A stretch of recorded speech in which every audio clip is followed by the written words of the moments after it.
Since Global Trade Watch. Before that, she was the Director of Policy and Campaign for Jubilee USA Network.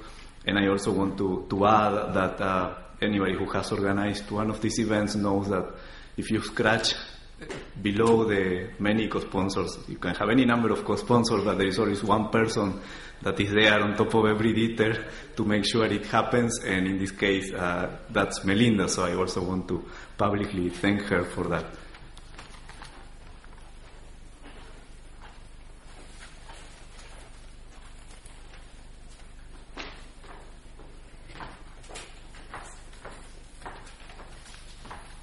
Thank you, Aldo, and thanks so much to Alfredo for your wonderful presentation, and to UNCTAD for UNCTAD's leadership on these issues, and particularly the 2011 Trade and Development Report that I think was very important for many of us who have been concerned about these issues for some time now, particularly since the crisis. I'm going to share a little bit of our analysis of Public Citizen's analysis, which Public Citizen is a consumer organization in the United States that has, since the crisis, has been very active in the United States re-regulation of financial services.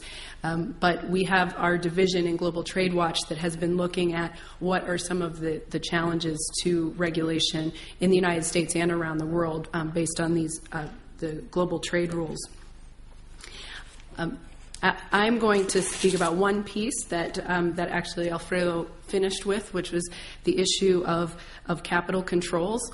And later, after I speak, Jayati will talk about some of the other issues in the WTO's General Agreement on Trade and Services, and then relatedly in bilateral free trade agreements and investment agreements on how these agreements could limit financial regulation and capital controls.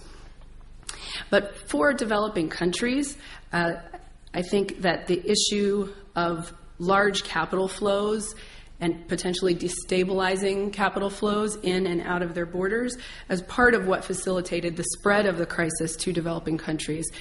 We know that the crisis originated in Wall Street and originated in developed countries, but developing countries did suffer much of the brunt of this crisis as well. And because of that, and because some countries were able to better weather the crisis than others, there has become a more emerging consensus among even the International Monetary Fund, which in the past had been quite skeptical of capital controls, that actually capital controls can be a very effective tool for developing countries to use, particularly on inflows that can be destabilizing, to help them avoid incipient crises and then help them get out of them when they occur. Just a couple of minutes about this emerging consensus. Many of you may be familiar with why countries choose to use capital management techniques or capital controls. The fear of appreciation of their domestic currency, fear of economically distorting hot money, fear of loss of monetary policy autonomy, fear of asset bubbles, and fear of capital flight. And as I mentioned, there have been studies that have shown that, particularly with regards to destabilizing inflows, a number of studies have shown that they have worked quite well. With regards to outflows, they've been successful for countries with adequate administrative and regulatory capacity. In the wake of the Asian financial crisis in the 1990s and the global financial crisis in 2008 and is continuing, as I mentioned, the IMF has changed its historic antipathy toward these controls.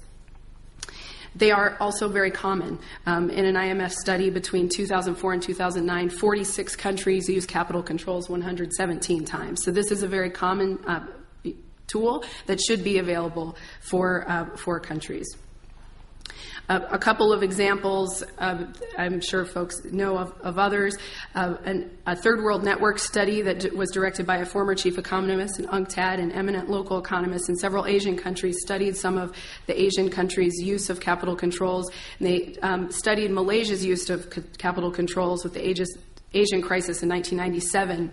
And they determined that to avoid capital flight, after cutting their interest rates and stabilizing their exchange rate, Malaysia introduced a 1-year moratorium on the transfer of foreign-owned funds in the local stock market and in the local currency, which they later were able to relax to an excise tax on foreign assets taken out of the country. And this was seen widely credited with allowing Malaysia to recover from the Asian crisis more easily than other countries in the region. Thailand also was able to use capital controls to good effect after learning their lesson from the Asian crisis in the more recent crisis. But as Alfredo mentioned, our concern is that many developing countries may find their ability to use these tools hampered by their financial services commitment in the World Trade Organization's General Agreement on Trade and Services. I'd like to review of some of the concerns related to these limitations, and just to give a little bit of background for those who aren't intimately familiar with the General Agreement on Trade and Services, or the GATS. There are 4 modes of the services delivery that countries, when they come, it's a positive list, so they write down, they schedule which sectors they are committing to the GATS and what modes of delivery they are also committing to the rules of the GATS. Mode 1 is a cross-border trade and services, such as online banking from one country to another. Mode 2 are consumption abroad of a service, so going to another country to establish a bank account would be Mode 2. Mode 3 is commercial presence, establishing a branch of a bank in another country. And Mode 4 is the movement of employees. So it's in GATS, the countries scheduled according to this list and which modes they committed to. And it's important to note that it's actually developing countries. 46 developing countries have very full or very substantial commitments in Mode 1 or cross-border cross-border in several financial services, and actually developed countries have less Mode 1 commitments or cross-border typically, and so actually it's developing countries that actually may have more limitations in the GATS on their use of capital controls than developed countries.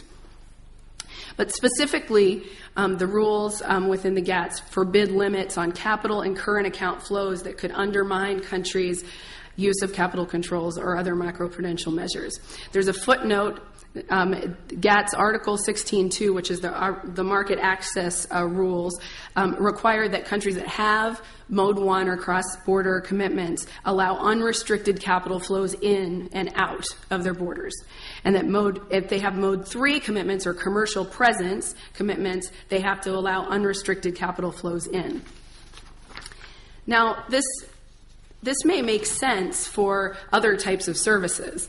If you have a transportation services or bus services, if you need to allow the company to be able to bring in the cash for that purpose. But for financial services, it's the actual the destabilizing large amounts of flows that are the service itself.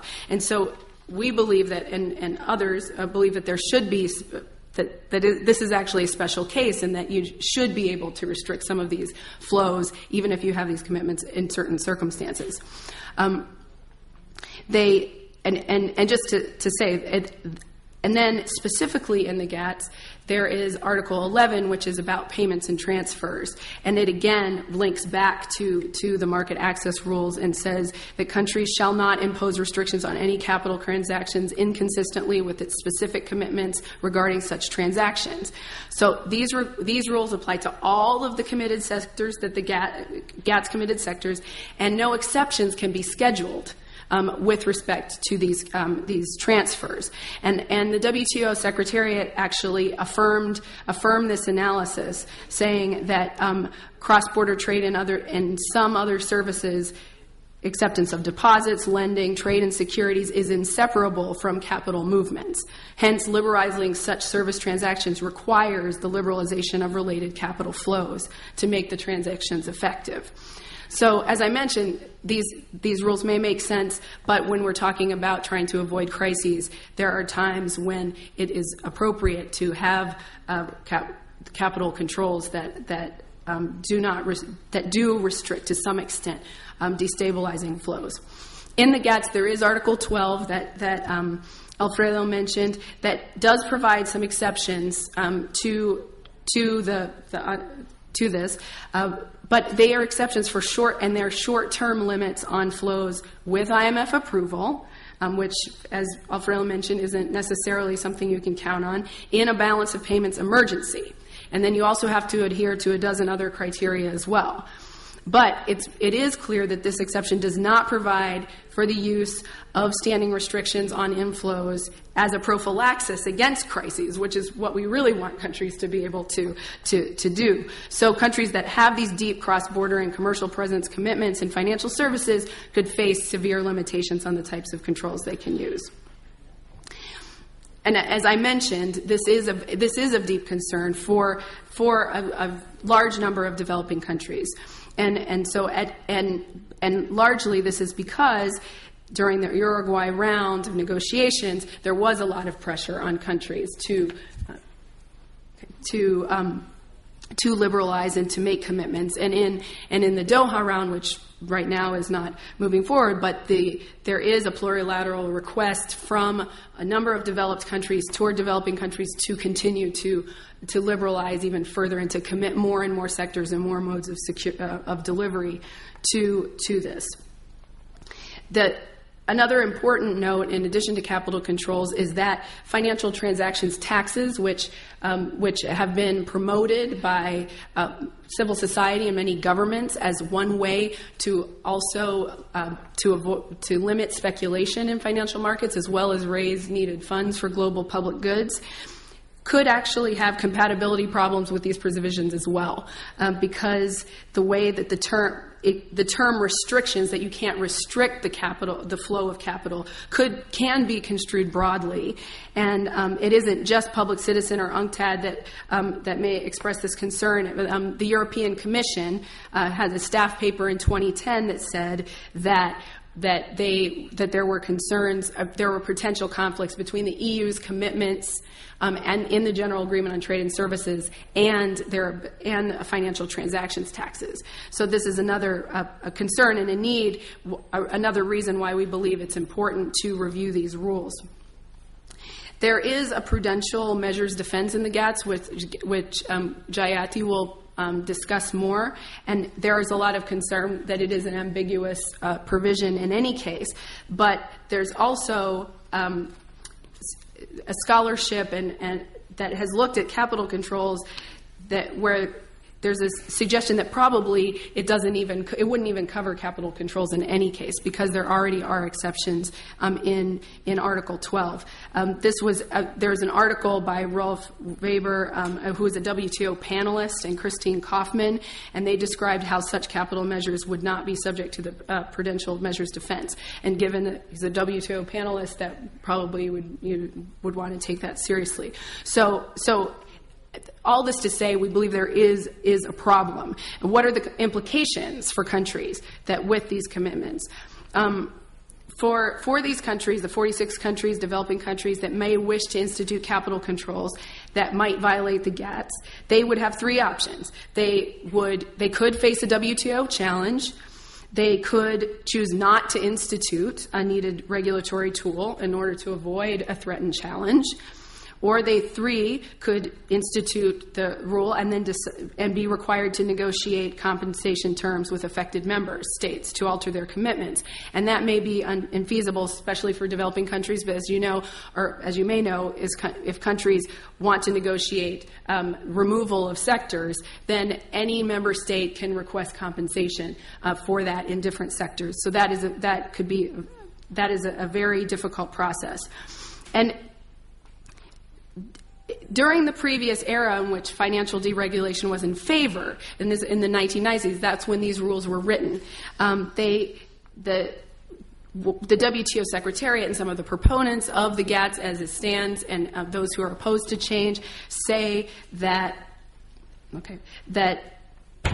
countries that there haven't been any challenges. So why are you concerned? But the reality is that many of these regulation efforts need to happen now. Before it was an era of deregulation. And now as countries are beginning to regulate, as they're beginning to want to use these tools, you start to see some countries or the financial industry using these tools or using these rules to convince governments to chill the types of capital controls they might want to institute, and you start to hear there have been a lot of backdoor discussions about be careful because this may constitute. I'm going to extend my 30 seconds as well because they tend to get. They're very short. Just to briefly mention in terms of the implications for free trade agreements, the 2 points. One is that in the U.S.-style free trade agreements, they use the GATS kind of as a base, but then for financial services, there's a negative list, as opposed to deciding which sectors you're going to commit. You assume all sectors are committed, except those that you can foresee to accept in the future. And so this can be even more concerning for countries that don't have capacity to be able to schedule and to know. And so it perhaps would be even more of a concern. In the U.S. Korea FTA, Korea did schedule one exception for one of its capital controls, but the agreement was completed in 2007. Before the crisis. Korea did institute some capital controls afterward that actually were not scheduled. And if the free trade agreement had been implemented at the time, those would have been in opposition to, in violation of the agreement. And then the second concern for free trade agreements, specifically those that contain investor-to-state dispute resolution, is that they're privately enforceable. It's not just a bank convincing a country to issue a challenge, but to actually be able to initiate a suit themselves. So that would be, private investors wouldn't weigh all the implications of launching a challenge that a state would make. So this would be very concerning. I do encourage folks to look at some of the resources that we have here.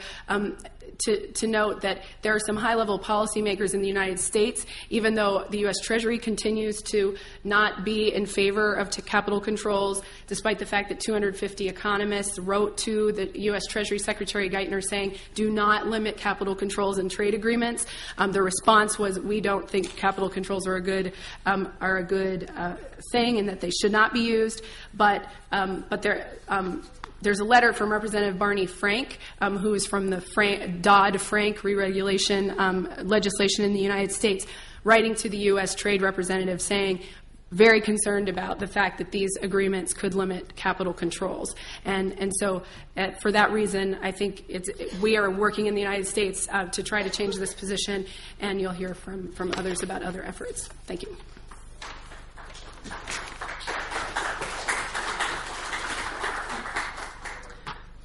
Thank you very much, Melinda. And now I want to invite our third speaker, Professor Jayati